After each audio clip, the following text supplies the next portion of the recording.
DreamHack Masters Las Vegas is brought to you by Asus, Republic of Gamers,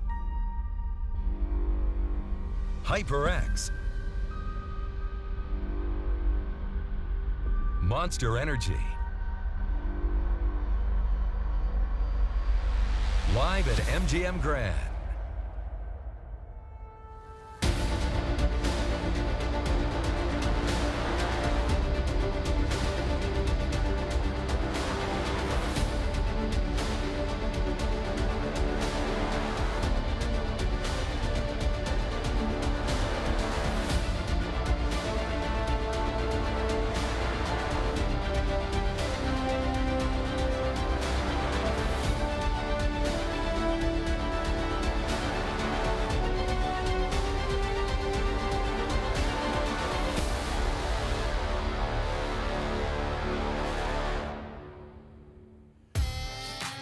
Another team to be eliminated from DreamHack Masters Vegas, a best of one between Tyloo and the Ninjas in Pyjamas. We are in the middle of the desert in what is referred to as Paradise. And indeed, they may have to roll the dice to see who will survive here in this next game.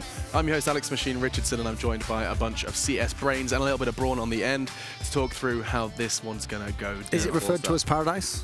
I think so, yeah. I mean, that's what Mark said to me, and he was like, the guy from DreamHack was like, we're going to Paradise. And I was like, okay, I should know what that means. Vegas. Vegas is apparently referred to as Paradise. Fair enough. Bite my tongue. Yeah, I mean, there's a lot of things. He's had a good time here then. City of Lights, So, Sin, Paradise, lots of things. And either way, we are here to play some Counter-Strike. You've met them already, but it is Duncan Thorin Shields, Chad Birchall, and Yanko YNK Ponovich joining us. And I think what I actually want to start with is something quite different. I want to use you, Mr. Historian, to quickly remind everyone at home that this is unusual. This is a loss streak like no other for NIP, a fabled team in Counter-Strike. Sure. They are on, I wrote it down, 8 losses. Last win was versus Renegades on the 15th of December. And that was Renegades. And that was Renegades. Does that even count? They've lost to Astralis prior to that.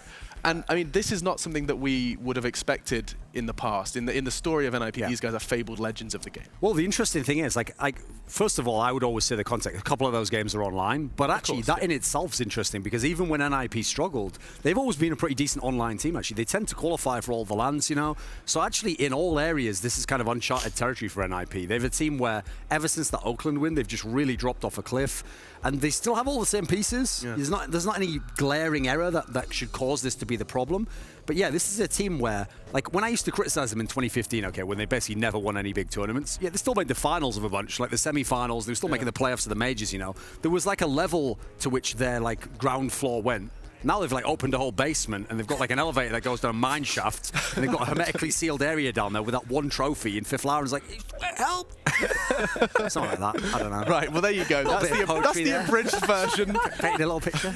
Beautiful stuff. You're an artist. Artist with words. That's all I'm saying.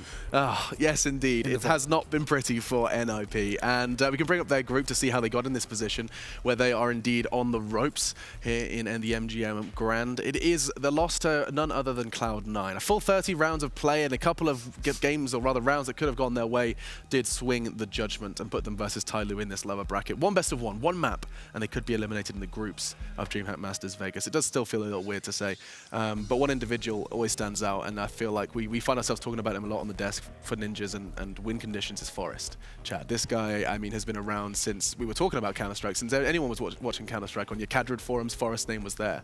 Yeah, he's a very consistent player for NIP, and you know he's someone who has been versatile in the past. And I didn't know this, but apparently he doesn't want to AWP as much now. I must have missed that memo, which I find is interesting because players like him and Neo, who like to pick up the AWP and change the direction of their career, I guess, and their gameplay, I think that's a really noble thing to do, especially in a team where you don't have an AWPer. For him to relegate that to Pit, I don't know how that's going to work out. It didn't look so good on Overpass. Scooter was out AWPing him quite consistently, which you don't normally say. But it's I guess this is Forest's baby now, right? Well, okay, perhaps he's not the master of the AWP, but he is the master of the unexpected. Another in our series of 8, we're going to go have a quick look at why Forest has been dubbed here at DreamHack the master of the unexpected. Let's take a look. Precision. Precision.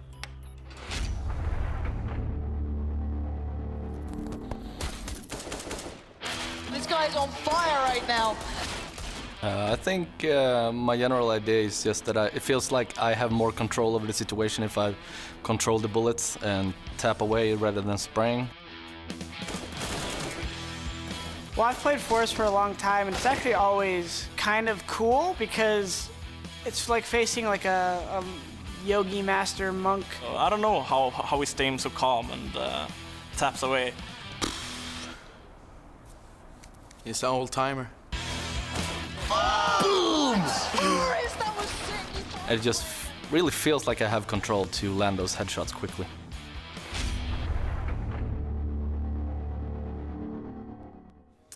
Sometimes his precision is unexpected. There you go, I'm going to save that. But Forest, yeah, fabled name, Yank. It is a bit unfair when you think about it. NIP has one of the best tappers of all time, Forest, and one of the best sprayers in Get, right? That's true. Yeah, an absolute legend of the game. One of the best pick ban guys in exist. Dank memes all the way. Red's here to fix that. I think it's very impressive just to watch him play. I mean, the composure that he has, more than anything else in pistol rounds, I think that's something that a lot of the younger players can look up to. And I think it does revolve around control that he himself has said. And it's very difficult to not, crumble under the pressure and just go for the spray, go for the mad spray with the pistol, but it's what those years of experience bring you. Yeah, and I mean, it's an interesting discussion we rarely talk about on the desk, the kind of the differences in the meta between tapping and spraying. Sure. Have you thought through this much, given this much thought recently, Chad? I mean, that we do seem to be moving towards a bit of a spraying meta, away from the I don't like that crouch. You don't like grab walk, this, spray away. That's a horrible thing. We're there now, we're living it. Yeah, like you need to be able to do both, I think, obviously. Being versatile in Counter-Strike is very important.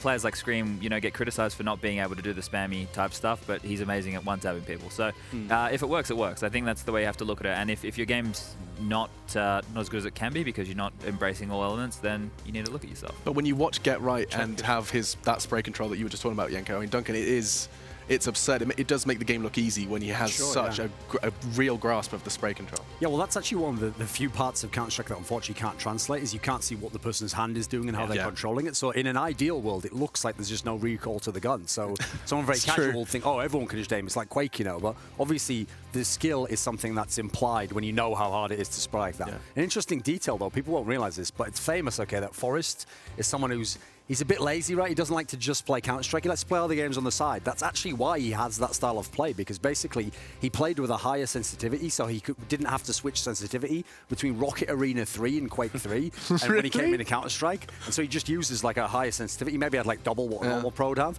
and just learned to aim that way. So as a result, if you have a higher sense like that, in general, you're not going to spray as much. You're going to try and go for the precision shots. Not all of us have that luxury, of course, Well, I mean, talking of high sensitivity, it's a perfect segue into their opponents, Tyloo. These guys are on the ropes as well, however, a little bit less surprising and eyebrow-raising to Counter-Strike fans. They have surprised, and they could continue to do so in this tournament, Chad. Yeah, I don't think we really got to see what their T half is capable of against SK because they did those force buys early. But this team is Asian teams have been known to have good aim over the years, right? And they're known to have unusual playstyles and unusual hairstyles, of course. But who am I to talk? Anyway, I think that Tyloo, they can surprise, but they need to get on like one of their best maps. I think maybe like a Cobble or a Mirage, something like that. But for them, with a new player, HZ, who none of us have heard of because they all just make 2 letters as their name, it's very difficult to predict what's going to happen or if this guy's a star player or how they're going to shape the team. It's just like, well, here's another iteration of Tyloo. What can they do? I mean, if you actually had a Chinese alias, I think your Chinese alias would be QT. Was that Duncan flirting? Oh, that's a CS:GO Valentine's card. Lost for words. Okay. Well, how do I process this? something very forward. That was nice. I like that. Yeah. Duncan, you I haven't smashed Azza like you, but I'm working on it, mate. Please pronounce Azza right.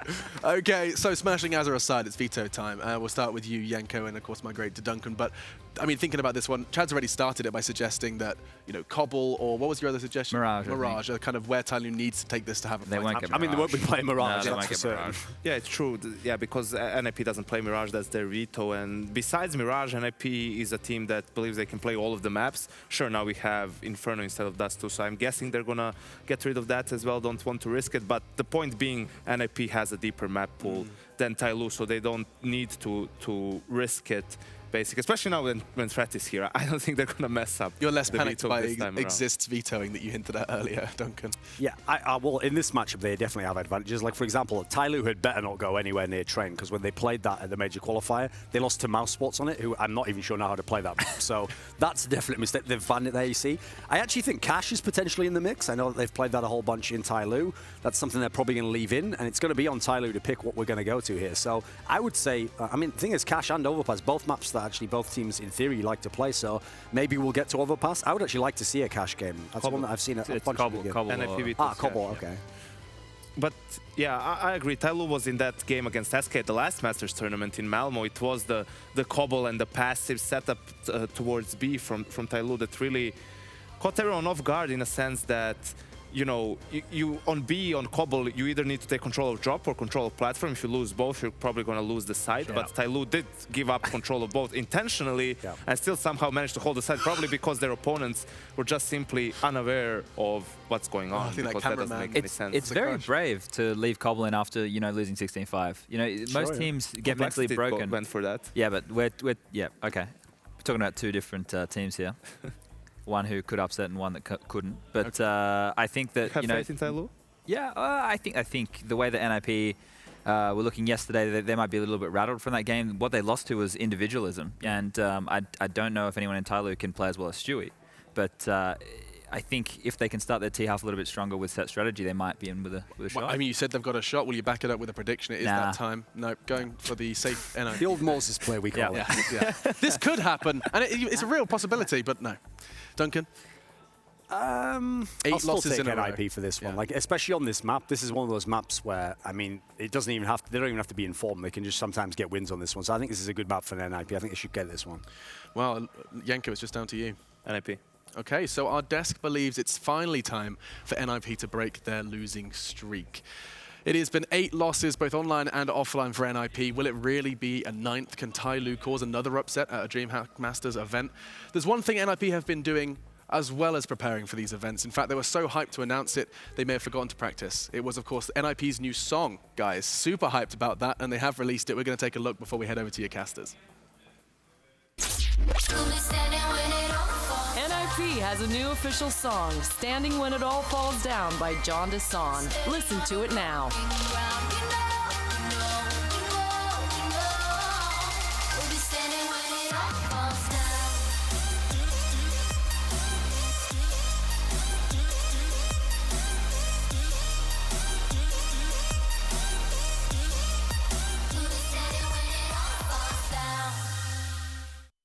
All Falls Down is the name of that one. Funny. Okay. Oh, I just realized that. They should. Yeah, okay, good. There we go. Thank Jesus. I was so worried for Alex there for a second. My heart was racing. Like, I've actually got sweaty hands when a hot mic happens like that. Jesus Christ. All right. Never know. You never know what could be said once. Damn. My hands are actually sweaty, Anders. Well, we've got NIP on the camera there. Not really dancing like they were in the video, but yeah, a theme song. Why not? Yeah, no, I mean, it's good, you know, Nip. It's actually kind of sad, like the choice of title, you know, like Standing When It All Falls Down. It's like a really dark title, actually, for a song, for Nip. Fitting for the team, maybe? I don't know. I don't know what the message is that they're trying. Like, I guess they're trying to say, like, everything is falling down around us, but we're still here, which I guess is noble and right and like cool. But at the same time, it's like they got that dark connotation, like everything is falling down. I feel like I personally would try and stop things from falling down. I think that would be my wish. No, let's make a song about just how horrible our situation is right now. You know, like. That might not be the theme. We might be reading too much into it, but yeah, very, very European disco going into it. It's interesting. That is, yeah, the whole EDM thing. Apparently, Tiesto, no, not Tiesto. Who is it? Aoki is like in Vegas right now. He has a show. Too. Tiesto's here too, but like Aoki apparently is like in Vegas, and he wants to come and like actually watch the event when it's going on. So that's pretty sick. Like that's actually pretty dope. Yeah, maybe he's around here and that he wants to stop by. Maybe we could go to a rave and just have a good time. I'm sure in Vegas, there's got to be stuff. There's like Copperfield, David Copperfield. I thought that guy was like a legend, you know, that your parents just like said, oh, David Copperfield, from that generation. No, actually, he is still very much alive and doing shows in Vegas. I think Chad's girlfriend went to watch David Copperfield. So last night, yeah, they did. At don't know what it was like, but we have that's to ask pretty exciting. Yeah, I'd love to know. We are going to be heading into the game fairly soon, and obviously it's going to be on Cobblestone between Tyloo and NIP again, another elimination match. Semler and I have it covered for who's going to be exiting the tournament today. We have 2 teams going out. And the other 2 are obviously not going to just, make it through the group. They have to play one more game. It's going to be a best-of-3 game to decide if they stay or not, which is quite exciting. I don't know. I mean, surely NIP, for all of their faults and for the weird position that they're in, they should be able to take this match, right? Yes. Especially versus this Tyloo roster.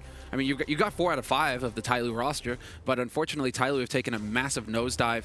This is so painful for Tyloo as well. They took a massive nosedive with the coach rule, where the coach was no longer allowed to communicate. Karsa, their coach, was deeply involved in the strats, calling a lot of it, making sure that the troops were rallied, right? Then he got cut out, and you saw just Tyloo really struggle to actually adapt to that situation. Here they come to a tournament where, for some reason, the coaches are allowed to talk, and Karsa isn't here. What a disaster. It's not a good time, is it? Not at all. And they're going to start on the CT side, so if they can win the pistol, at least they will have that going for them. So once again, welcome, ladies and gentlemen. This is the 3rd match of day 2 here at DreamHack Masters in Las Vegas, and it's definitely been exciting already. We'll see which of these 2 teams can stay in the tournament and which is going to be knocked out. Already Captain Mo making some noise. Didi running in behind. How is he not getting at least the double kill there? He managed to sneak in, but with the USP, he misses the shot, and it's quickly traded right back by Forest. So, NIP, that could have cost them a lot more. They were sandwiched in between Didi and Captain Mo there. I'm loving this by Nip, though. Good patience here. Threat is here for NIP as well. He is able to communicate in the rounds. Definitely going to be having a hand in things.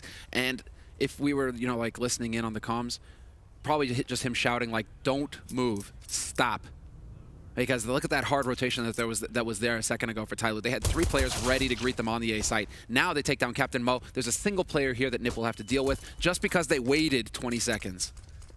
Pretty good flashbang to allow them to get out from long. Now they're just charging the bomb side. The smoke is up as well. HC up there. He's going to be going down. He gets the kill on Pith, and that's not at all bad. Still leaves them with a chance to win the round here, but they need to get these kills through Attacker and somebody. He challenges him with a USP, gets the headshot, but he's going to go down to Forest, and Attacker will be dropped. Forest hitting the quad kill in the pistol round, stealing that USP, and that's, I think, what we come to expect from Forest. He is just a very, very strong pistol player. And always has been. To see this kind of level from Forest versus this quality opponent. Very similar to what we saw from Fnatic versus Misfits, Olofmeister, Beast Mode, going ham. Because he doesn't respect his opponents at that point, they've given him no reason for him to fear them. And I expect to see that same level out of Forest. Forest should come into this match super confident, and he should just be hitting headshots left and right. He should not be worried about Tyloo one bit. Second round here. NIP, a lot of UMPs. If you've been sort of following the meta game, you'll realize that that's not so uncommon anymore. It's a very, very good submachine gun. Tyloo on the other side, they've got a UMP of their own. That is not the first time we've seen that either, but it's still very exciting. I think it's quite cool to see people try and maximize their potential. And if you're the underdog in this game, why would you not try and do this? If you win this game, this fight, I mean, it's a best of 1, right? So you have to make the most out of all the rounds. I quite respect Tyloo trying to go for this buy. Double HE as well, and the UMP. It's a cool idea. Why not? If you can get the timing right. That double HE, period, is very solid, very strong, if you can guess correctly where they're coming through. And they're basically banking on this being a B push coming in from Nip. Double HE's on the plateau. That would be brutal. But Nip are having none of it. 45 seconds left, and they've rotated all the way back over towards A. And there's only Captain Mo here with the USP. The rotation is coming through, however. They've pushed plateau Tyloo. They have the information now. 3 players rotating over quickly towards A, and Captain Mo nearly catches Get Right out. Yeah, but you're right. The rotation is what really matters. Grenade actually lands. It does a lot of damage to NIP, and they're pushing onto a bomb site that is almost fully stacked. The rotation in from somebody in the backline is going to be just way too slow here. HC, he's trapped in that corner. He actually picks up 2 kills with a UMP, trying to do a bit more. He's very low on health right now, and a grenade follow-up finally going to take him down. That's Pith with the Molotov. That leaves somebody 5-7 in hand and in a 1-on-3. But look at the damage to NIP. Somebody gonna pick up the 1 kill. The bomb is ticking up there. He steals the UMP, and he's got 13 bullets creeping in really close to the position of Freiburg. He's sandwiched in, and somebody that gives away his position. That might have been unnecessary. He tries to turn around for it, but Freiburg will save the round, and NIP barely make it out. That could have been a disaster for the Swedish side. Talk about cutting it close. The stress of watching that kind of round if you're an NIP fan, that is not pleasant. Because look at this, HZ, man, he just came through. Big round there from him. Definitely put the pressure on Nip, but Nip were able to stabilize, and they maintain control of the situation. They have the 4 rifles, the UMP still on NIP, and this should be the feel-good round for Nip. This should really be the round where they just go barreling into Tyloo, run over him. Tyloo have invested in 3 P250s, the rest of them USPs, no HEs, nothing here to support him. So this really should just be Nip, just a feel-good, confidence-building round. That's what you're looking for here if you're a Swede. Tyloo, they've upgraded some of their pistols, which is fine. I mean, again, trying to give yourself a chance to do something in the round. The third round here, a lot of Molotovs. They can check every corner on the map if they need to.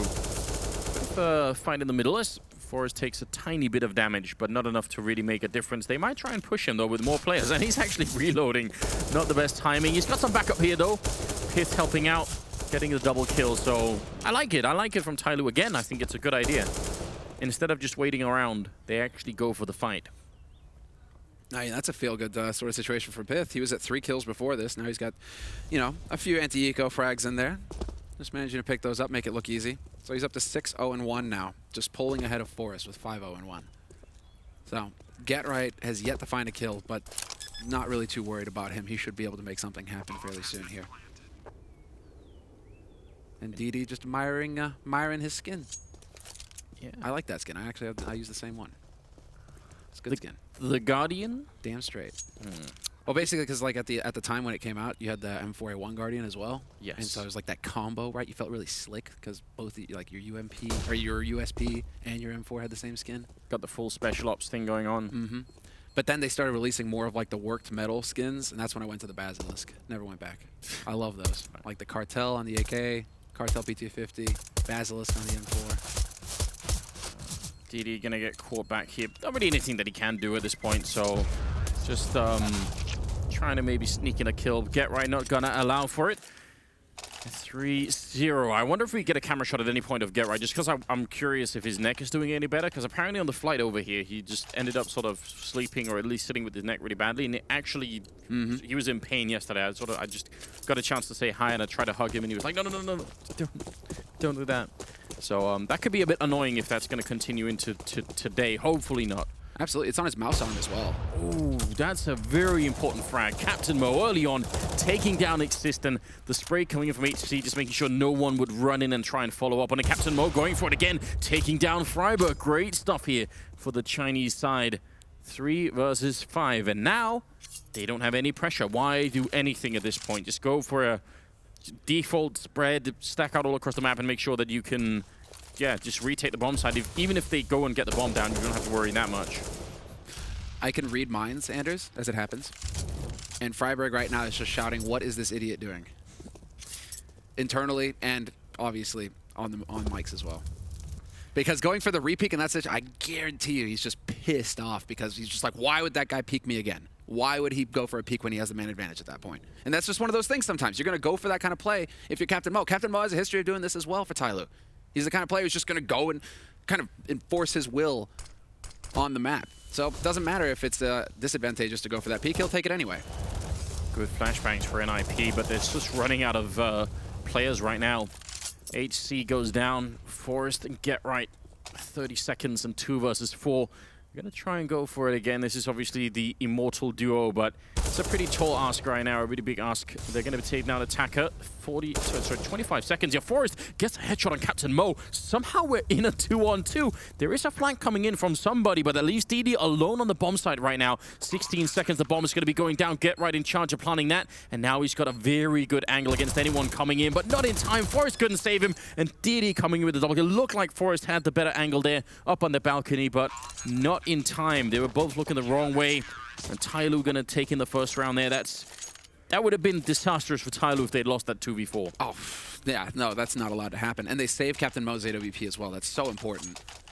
This is the second kill that pushed Freiburg over the edge. But it's so important that they saved the AWP for Captain Mo. They wouldn't have had the money to rebuy it otherwise. So good save there. And Nip, I mean, that's just an unlucky break for Forrest because I'm sure that he thinks that he's cleared out Van, that nobody's going to be getting through there. He's waiting for the rotation to come in from A. and it just breaks that way this time around. So Tyloo, they're on the board, 3-1. And where is the aggression coming through here this time around? It doesn't look... Nice shot. What the hell? Captain Mo. Okay, then. Back-to-back big rounds from him. This is very important. You can rally a team behind one player who plays like this, just very aggressive, and it works. You know, obviously it fails.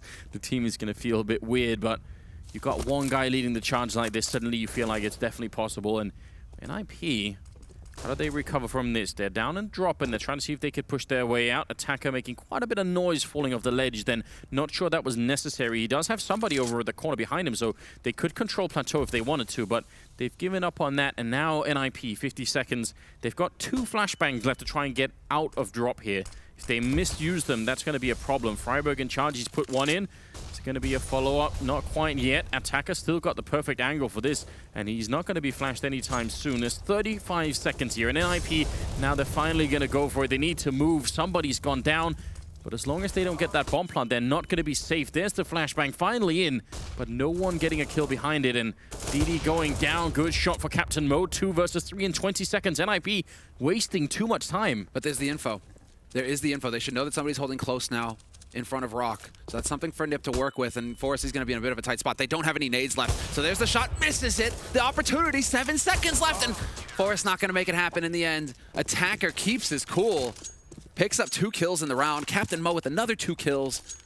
And right now, Tyloo, they're doing excellent work here versus NIP. So when Attacker is at that rock and there's 35-ish seconds left, oh wow, that's a great shot. When that happens over at the B bomb site here, NIP have, I think, 3 Molotovs and 2 flashbangs. They have no smokes, and the flashbangs don't really do enough, and that's a big problem.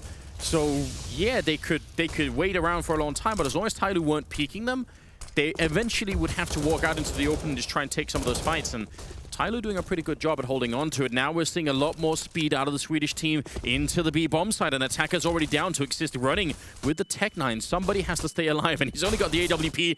Gonna get immediately obliterated by Forrest, and 3 versus 5 with the bomb about to go down as well, and that shot coming through from Forrest, taking down HC. NIP, they needed this round desperately. Yeah, they really did, especially because they, it wasn't really panning out for them over on A site. They got picked there. They were forced to go B in the last round, and that definitely did not work out. So for them to change up the pace, that's a great call. Whoever made it, if it's Exist or Threat, it's a great call to just say, right, we haven't gone aggro B yet. We haven't gone for a very quick execute on the B site yet. Let's take over Plateau. Let's test the defense, and this time it works. And that's what you want to do when you have Tech-9s. You just want to go for those kinds of run-and-gun strategies. For that very reason, look, Forrest, he just runs around and just one-bullets you. Point blank. That's the true power of the Tech-9 right there, that mobility. Somebody just gets trucked. And well, that's Forrest, obviously, showing off a little bit. So, force buy actually works for Nip. Well played. And that's going to set Tyloo back just a little bit. 4-2. Nip in the lead, and Tyloo going for a force buy of their own. Yeah, they boosted Attacker up. Exist going to win that fight early on against Captain Mo. A good way to get started. They lose the plateau control. Yeah. Holding on to the B bomb side now is going to be very nearly impossible for Tyloo. HC and somebody, they're on the site, but they've got UMPs and a 5-7. NIP should not be struggling too much to take this. They're using the utility so much right now. Where's Attacker? Oh man, and the only utility they have is on the other side of the map, so they can't even really recover the AWP. What is this? Somebody, how long does he live? Exist will finally take him out, but there was a chance there for him to pick up a kill. But they just have no tools to be able to recover the AWP. And NIP not overextending at all. I actually thought once they got the first kill and they realized that they were just playing against mostly pistols, that they would sort of set up and just go for it. Yeah. But yeah, the patience has got them 3 kills, so pretty good job. That's just a tough situation. I mean, you can see that they obviously want to make that like the peak plateau with the op. They want to make that happen. They try to open it up with the flash, but the timing was off. And that's where you feel like you can't force things if you're Tyloo, right? You can't try and force it. If the flash is too early, the flash is too early. Don't go for the peek afterwards, because then you're opening yourself up to getting shot just like that, what we saw there. So about to be 5-2 favoring NIP. Tyloo not even going to try and stop this. Obviously, it would be futile anyway. And NIP, I think that one B rush just had such a huge impact on this first half. Because they were about to go an eco. That was going to be Tyloo's chance to make it your 3-3 to tie up the scoreline, and then NIP save, and then they probably take the lead. And the first half is already looking better for Tyloo. Now they're in a weird position. And exit frags not even looking that likely. No, really not. I mean, attacker's kind of hoping to find somebody, but there's no reason for Get Right to move at this point. He's not going to go up with the bomb. All he has to do is sit and hold this angle. So no joy here for Tyloo, and I really don't think that they have the money to go for a buy in the next round either. That was a forced buy from them. So another round of eco here for Tyloo. So they can hold on to the UMP, hold on to the CZ, hope that something magical happens this round. It's the only thing they really got going for them. We've seen it happen in the past. Anything is possible. But this should be another round on the board here for NIP. So 5-2 for NIP. You know, fully equipped NIP, charging in. This is where you got to be feeling good if you're NIP too, because now everybody's got money for a rebuy. Even if you go low, you just clutch around, one man survives, or you lose a round, you're going to have a full economy to buy up again if you're NIP. So you have that safety net in place now. I love this stack over right along from Tyloo. I mean, I wish...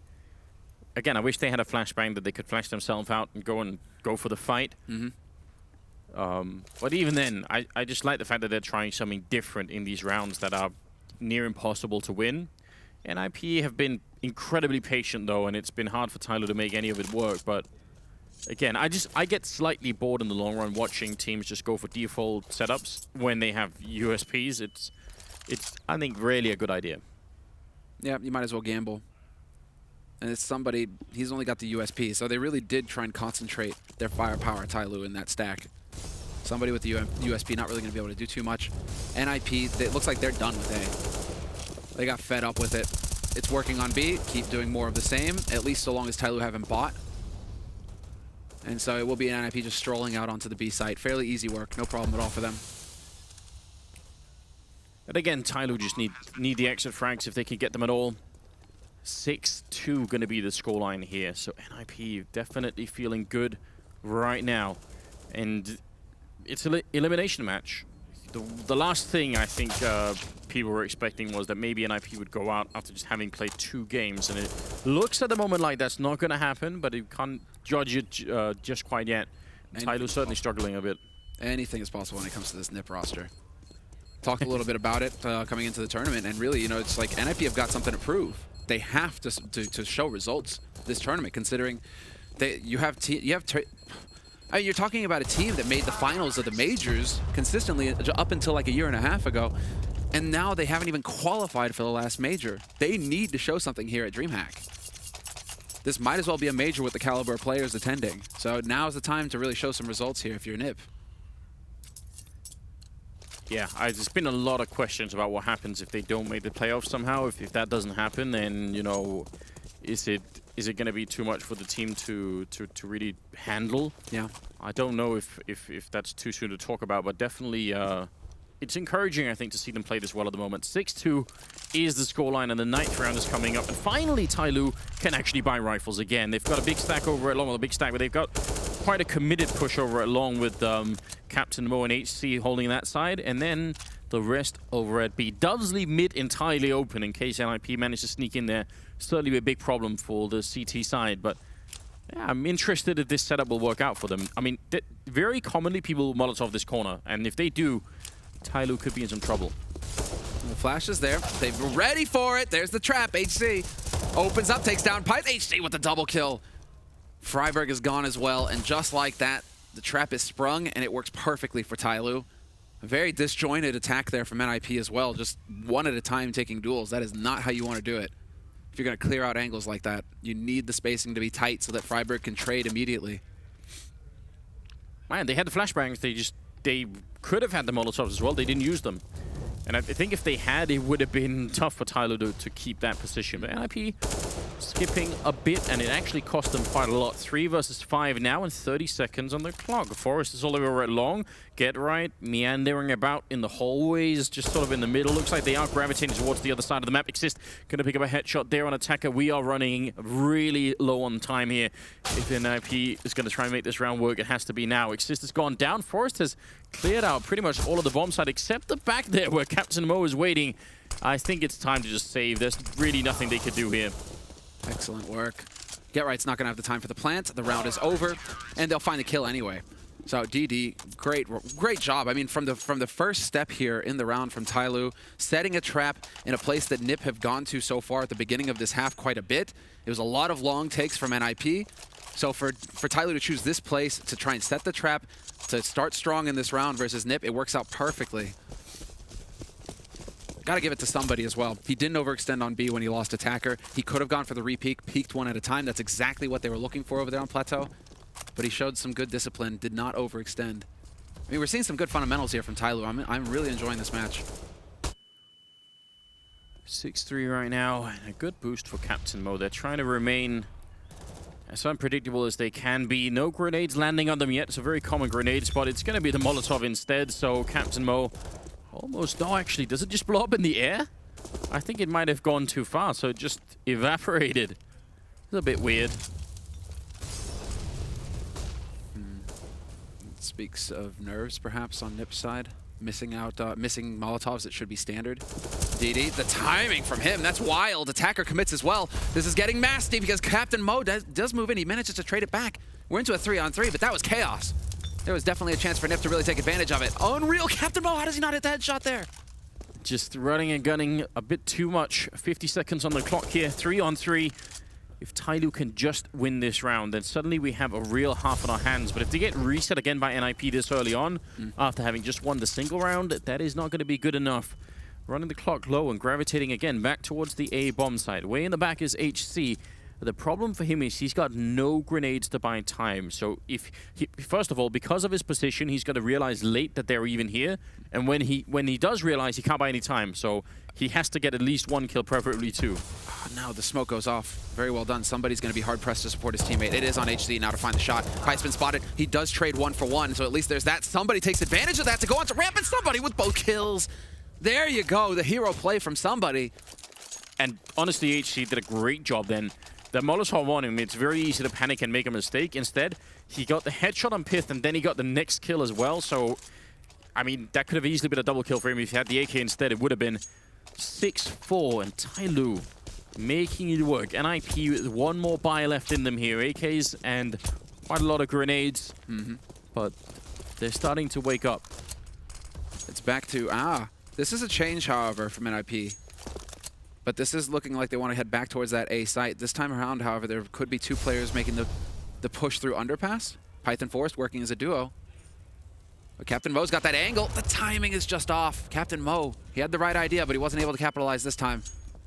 And is this going to be HZ left all by his lonesome again? No, Captain Mo can make it back in time to support him. Maybe NIP have started to realize that they do love holding the back of the A bomb site there. These grenades are all designed for a full A push. Obviously, it's going to be the balcony and also the doorway here. Captain Mo puts out a defensive grenade and gets a kill on Freiburg. Strong start for the Chinese. Can he get another one? Exist is taken down HC in return, and you can see Captain Mo, no angles to cover. He's just isolated behind that truck, but still, it's a 2-on-3. Get shot from GetRight, taking down DD. Attacker and somebody are left, and it's a 2-on-2. The bomb just going down, but they might be able to get this retake in. GetRight hitting one more shot, and that leaves Attacker. And this shouldn't be a situation now that NiP can lose. This is timing. Timing is everything. The headshot. What a shot, a flick there from Attacker, but he's low on HP and he has no idea where Exist is coming from. And so there it is. The kill, the clutch for NIP in the end. And again, just a very chaotic execute.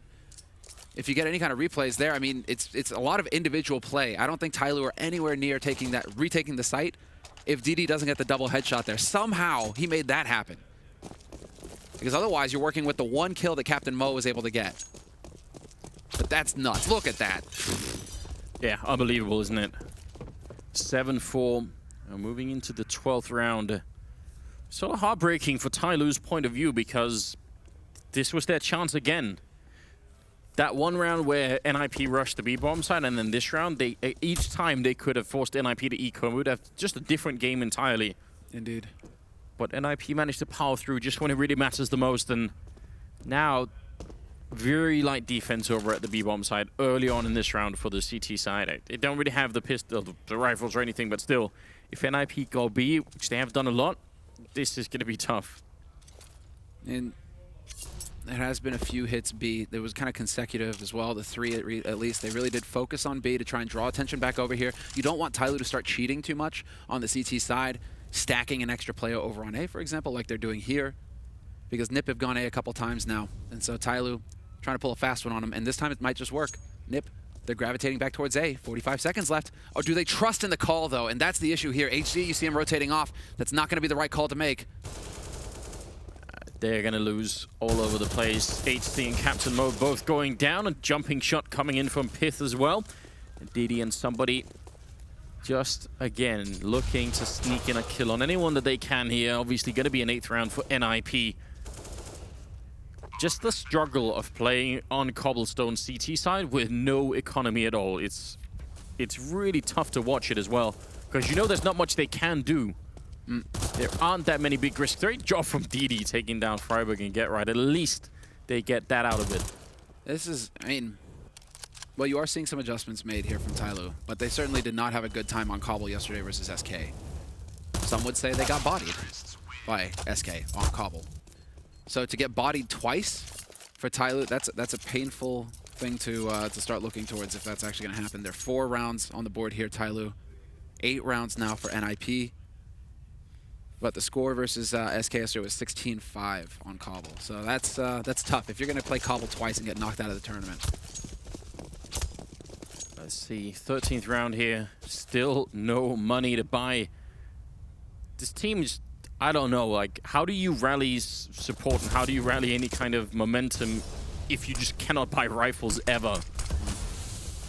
Look at how strong Mo was with the op as well at the beginning. If you can't afford to get Mo with the AWP, you lose one of your major assets. Didi putting up a fight, he'll take down Pyth, but it's still Captain Mo alone. He's got a deagle.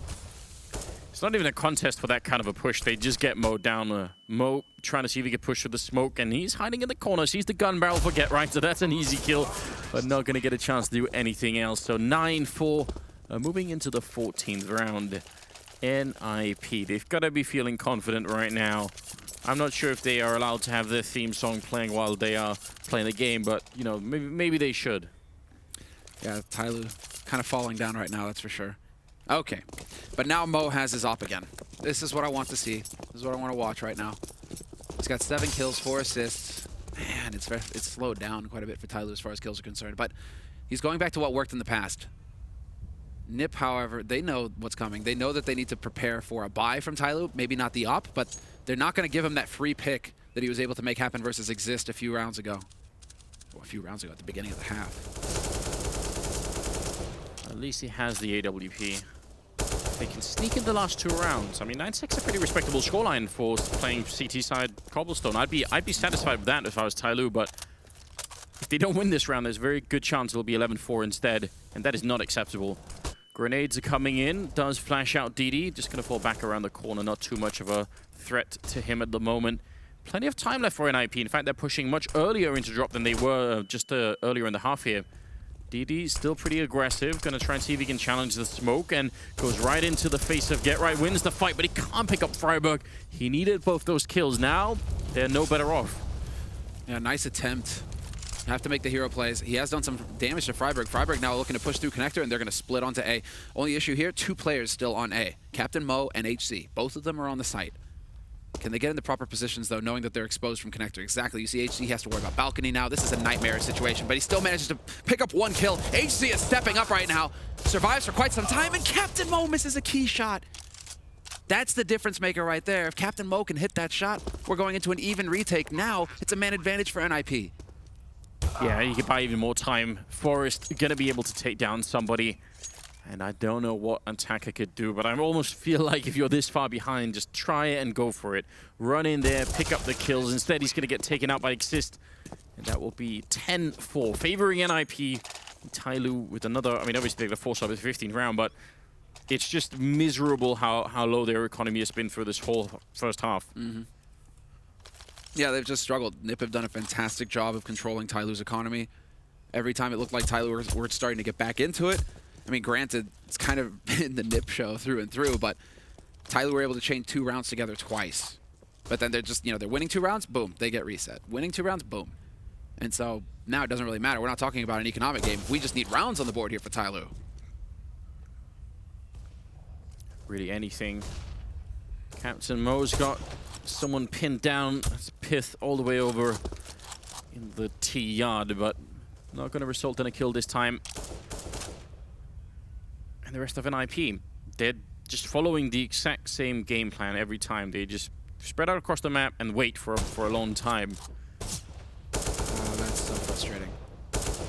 Oh, and then he gets tagged down to 32 as well through the door. He did manage to get a shot on Pyth, but no kill. Captain Mo had that chance there to get the headshot on Pyth, who was looking the wrong way. But it looks like Nip wants to head towards that B site here in the last round of this first half. It's a huge stack on the other side. Tyloo have got it figured out this time.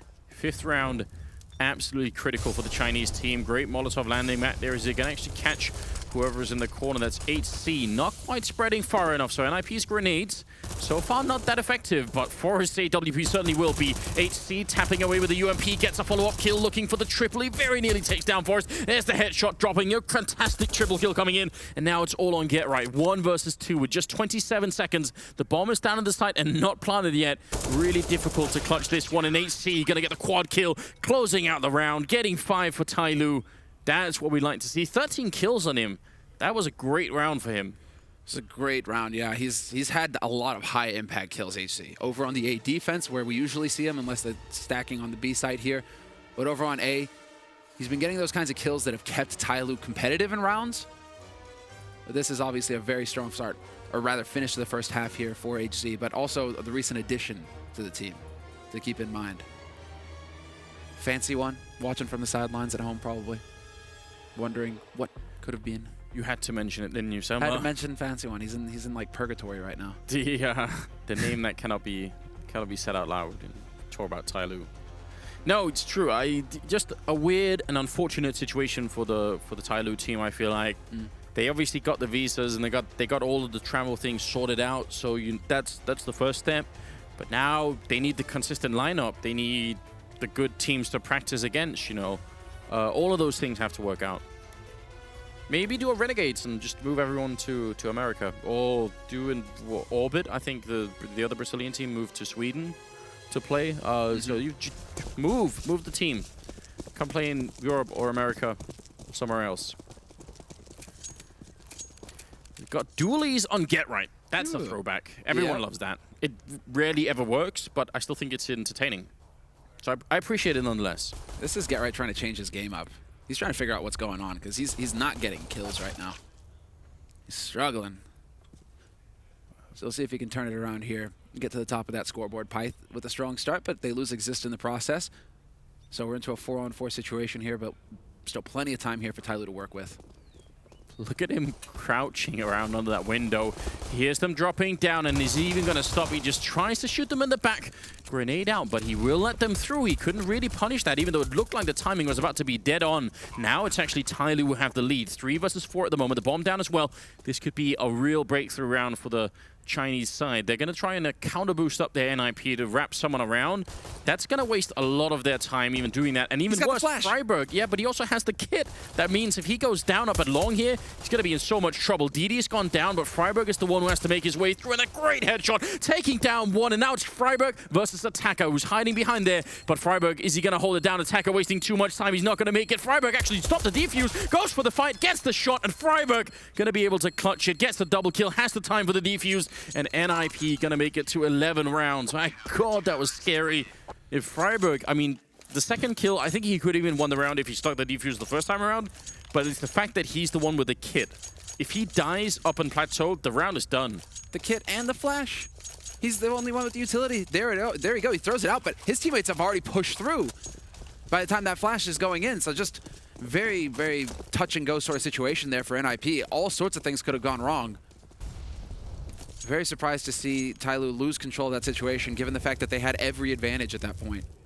So big round to make the difference. Nip pick up both pistol rounds on this map and are looking very good here to close it out strong. 11-5 now for NIP.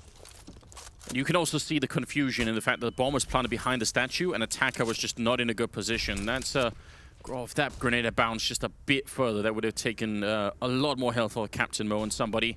They are up the slope, and they're ready to pounce on this A-bomb site. Get right, though, with the Mag 7, trying to see if he can do a bit more. He does the damage, but not going to be able to get the kill. Instead, it's Freiburg and Pith picking up a couple in return, and still Tyloo, even though they got real close to the bomb site by the time NIP realized, they couldn't really do anything about it. So 12-5 now, the scoreline. NIP, 4 more rounds, and they can knock Tyloo out of the tournament. Yeah, it's a shame that they weren't able to get that extra bomb plant. If they could have had that bomb plant, then we're looking at full AKs with full nades, and instead it's going to be very light on the grenades here for Tyloo. 3 smokes total, 3 flashes, and a decoy grenade. You're going to just have to hit some headshots here, Tyloo. Anti-rush nades going out to block off underpass. That's definitely going to slow things down. Tyloo, we're looking to try and get into underpass very quickly. A lot of spray going through, but Forrest just unfazed. Hiding in the corner with the UMP. Not really going to get anything out of that one. It's good for NIP that Freiburg gets the refrag. Get right, going to get one, but the crab spray not quite working out. Pith coming in with a strong frag there. Well, Freiburg was being flashed, and now it's all down to Captain Mo, and he can't really do anything. It's Exist and Pyth, the 2 players with the FAMASas there, really making those weapons work. 13-5. I always tend to distrust anyone who can use the FAMAS well. I feel like there's something odd about that. It's just not quite human, is it? It is one of the most frustrating rifles to use, no doubt about it. Even more so than the Galil. But then Cajun B gets like 3 headshots with it earlier today, so I don't even know what to think anymore. Well, no, it wasn't. Yeah, it was Cajun. Yes. He actually can use the FAMAS, and he's a Dane, so isn't that like a conflict of the heart there for you, Anders? What are you going to do? I don't know. Like, I think it's, for me, it's just like, you know, it's just a bit weird. There's something odd about that. Why did you become a master of the FAMAS? Just don't know. FAMAS is pretty atrocious. Well, I mean, some people certainly know how to use it. I use it. I mean, personally, I prefer it over the UMP. But just because I want to, I'm always trying to play for the 4th round bye. Good spray down for Exist, getting the triple. Pith had to meddle in all of it and taking down DD, but can't really expect much of Tyloo. It's one of those rounds where if NIP have a different configuration in their defense, then they can get onto the side and put the bomb down. But because of the way they were set up, that was never going to happen. There will be 14 rounds for NIP. Somebody just hoping for a single deagle shot. Not going to be the case either. This is turning into a brutal match. I feel like those 2 moments in the first half where Tyloo could have forced NIP to eco, if they had won those, they would have, I think, had a better chance going into the second half. But now it's just And it happened horrific. twice. It happened twice. It was both times where, well, where it was 2 key situations where it's either Tyloo ecoing or NIP ecoing, and Tyloo lost both. So you just, you bang your head, right? Bang your head on the keyboard at that point because really nothing is working out for you. It's impressive that HC is the newcomer. He's got 17 kills. He's just 2 behind Exist, who's the top fragger. And that's in spite of them being this far behind. That's a really good job. He's like 9 rounds behind NIP, and still he's at least individually doing a pretty decent job. Yeah, he's doing the work. Now, they're running out of the rope here. 14-5 into a bit of a grenade, but they're not going to catch anyone out or long. Already falling back is Freiburg.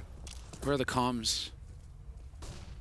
Well, I mean, obviously, you could see it's between somebody and HC there, not used to playing with each other yet, but that could have been a wasted Molotov. Somebody also taking a risk, just charging in. So you think Tyloo, man, they're kind of like, they're a little disjointed here on the T side as well. This is not a well-oiled machine. This is feeling just a little puggy. Started to feel the pressure. NIP holding on to 3 Molotovs at the point in time here with 45 seconds. Going to be tough for Tyloo if they try and break their way through. Over at the B bomb site, Get Right's got 1 of them, and the other 2 are at the A bomb site. So if they go B, that's a better choice for Tyloo in terms of the grenades, at least. There's the Molotov down, actually going to buy a lot of time, and also takes Attacker down, and eventually Pith going to pick up the kill. That's just a really good grenade coming out of Get Right. In fact, Pith will go down subsequently to DD, but with 19 seconds, this 4-on-4 could get tough for Tyloo. No doubt, especially if you're trying to run the bomb back to A. This is unreal. Can they kill a man? Yes, they can. They find the kills. 10 seconds left. It's the mad dash, and I don't think he's going to have the time. Don't think they can make it now. No, he's not going to have the time. Oh, how heartbreaking, but also Tyloo rotating. I mean... Oh, my God. That's rough. And they get the kill on Get Right as well. But after the time, that's just, I don't know, the worst of all worlds here. 15-5, moving into the 21st round. I don't know. first half had a couple of the rounds like we talked about. This one was definitely rough on Tyloo. Yeah, sad situation for Tyloo. Definitely, you know, a sigh of relief. They need to get a 6th round, Tyloo. You can't go 16-5, 16-5 on Cobble versus 2 different teams. You have to get a 6th round. One better. Can make it work. It looks like they might try and go very quick towards the B-bomb side. There's only Pith and Exist right now on the side. They can actually be a very good call here coming out for the T side, but Pith will pick up the 1, following in with the spray. He gets a double kill, and now Exist there to follow through. And now it's 4 versus 2, and Tyloo just completely stuck on that plateau, trying to see if they can make it even further. HC, the last one left in a 1-on-3, and NIP looking a bit shaky at the beginning, but then they came back on track, and they win it 16-5 against the Chinese, knocking Tyloo out of the tournament. DreamHack Las Vegas here, they're not going to be a part of it any longer. Instead, NIP should be a slight confidence-building game, this one for them, right? They managed to pull through. You would think, right? They did. I'm just, it's just tough to see. It's been a lot of actually very one-sided maps on Cobble, funnily enough, from what we've seen.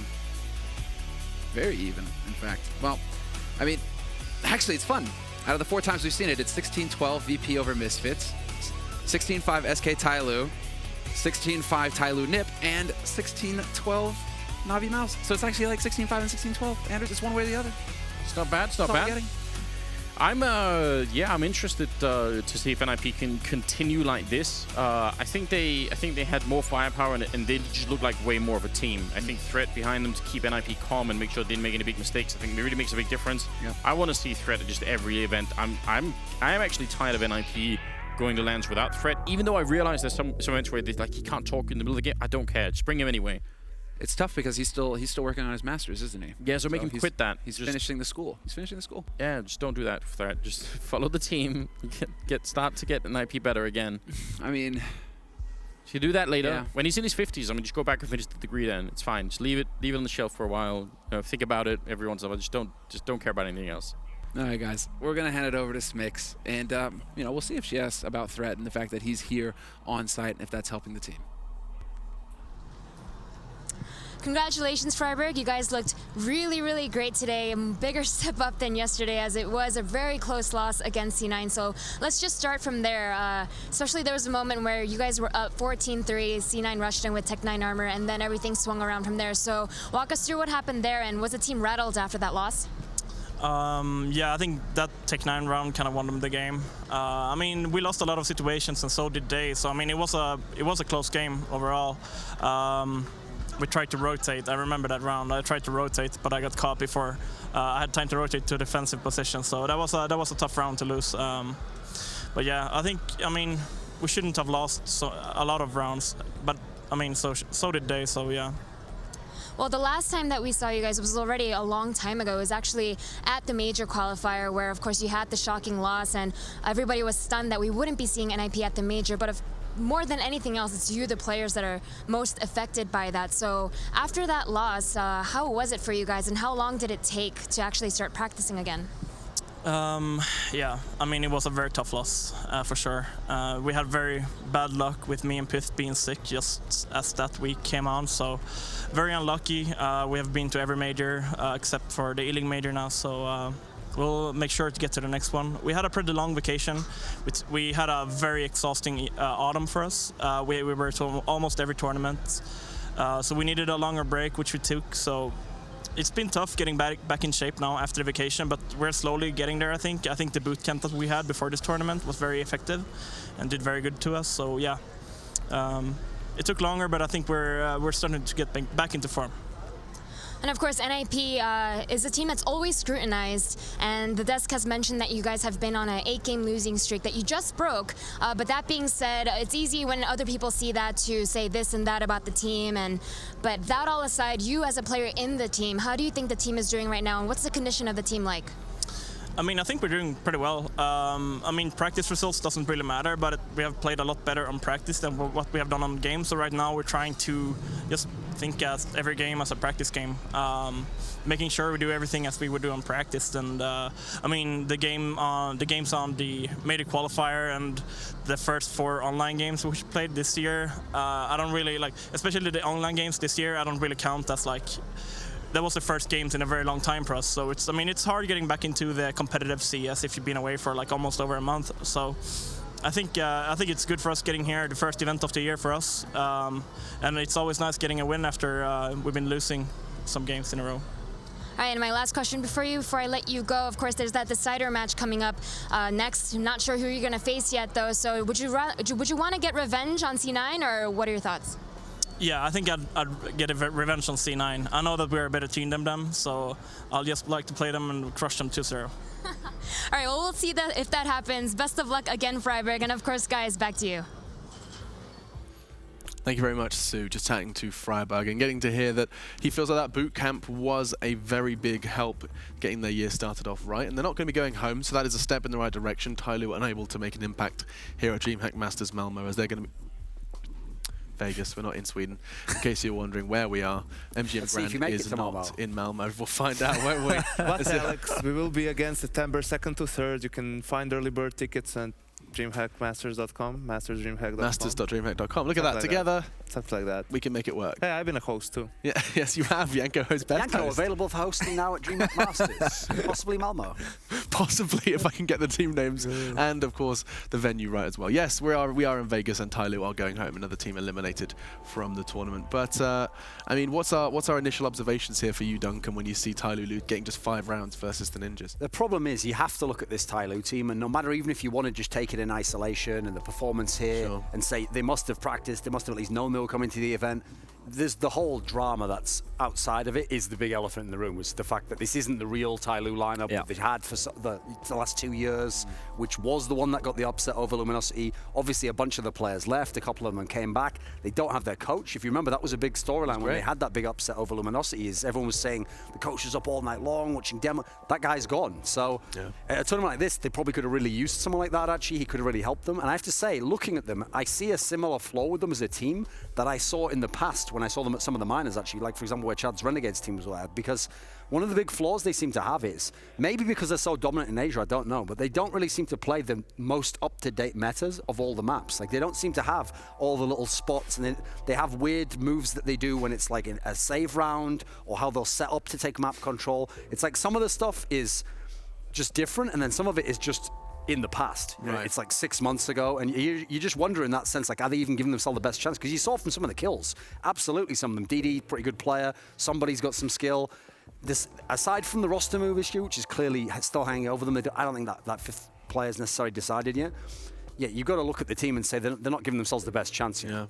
Now, I mean, Chad, different isn't always necessarily bad, is it? I mean, Duncan's already insinuated that. There is still, you can be different, you can have surprises in it, you can find success. It's just a question of finding the one. Yeah, I mentioned yesterday when we were talking about Tyloo that they can win with gimmicks and stuff, but it didn't even look like they had that. You know, you need to have some interesting executes or things that they haven't seen, or some really strange, aggressive CT players, which you can't really do on Cobble, can you? But all of Asia right now, this seems to reflect on that whole scene. You know, Mongols, they were looking like they're a decent team. They've dropped off the face of the earth. Tyloo, with this, it's really poor. They should probably go back and make a super team with Vici or start again. It just looks like all of the teams there are falling apart, and they're not what they looked like a year ago, and we all thought, you know, CSGO to Asia, that hashtag, all that kind of stuff, but it's a bit lackluster at the moment. Especially when you consider, this is something a lot of people will know, actually. I did some research on Tyloo once for a video I never actually ended up putting out. Tyloo have probably played more LANs in the last year than the majority of Western teams, because they have so many domestic LANs. So again, it's not like, you know, this is their 3rd big chance and they're trying to... They've been on a bunch of international tournaments. They've been to lots of local LANs. So at this point, there's some systemic flaw, I feel like, stopping them get to that next level, you know. Yeah, I mean, it did look like NIP were just a little bit too much for them to handle. Yanko, you're going to be rocking the Weatherman again. What have you got for us to show this time? I have to show you, Alex, the threat effect for some of the people who, you know, when we talk about NIP, how they've changed when Threat got into the team.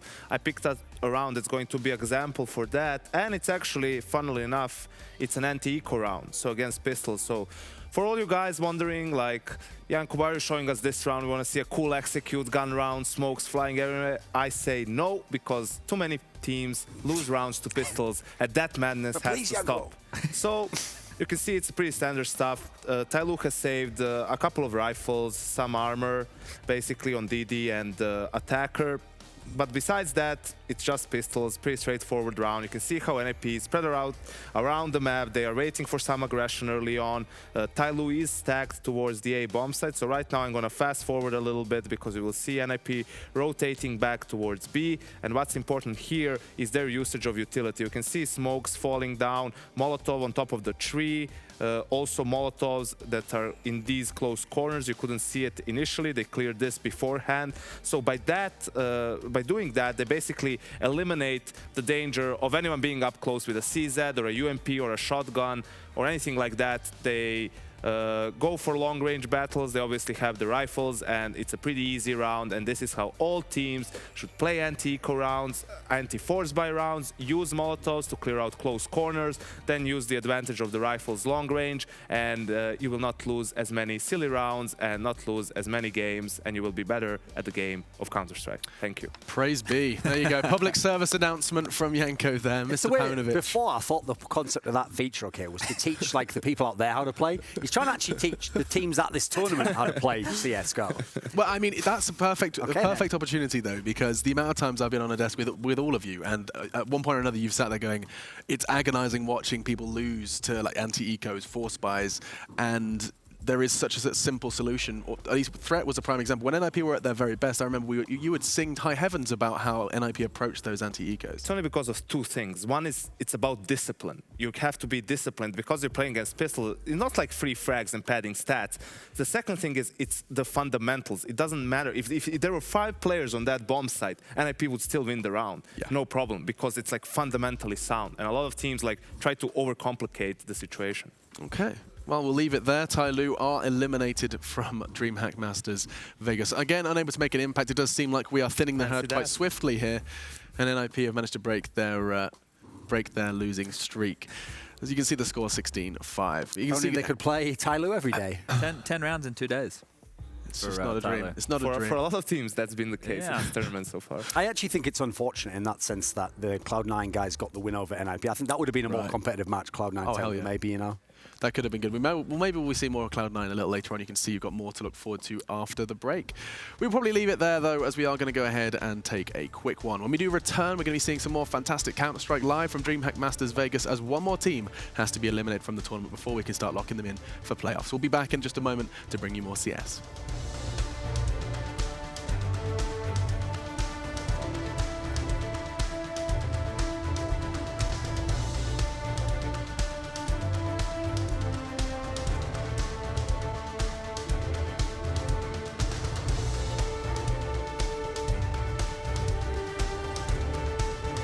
Coming up on DreamHack Masters, Renegades versus Na'Vi.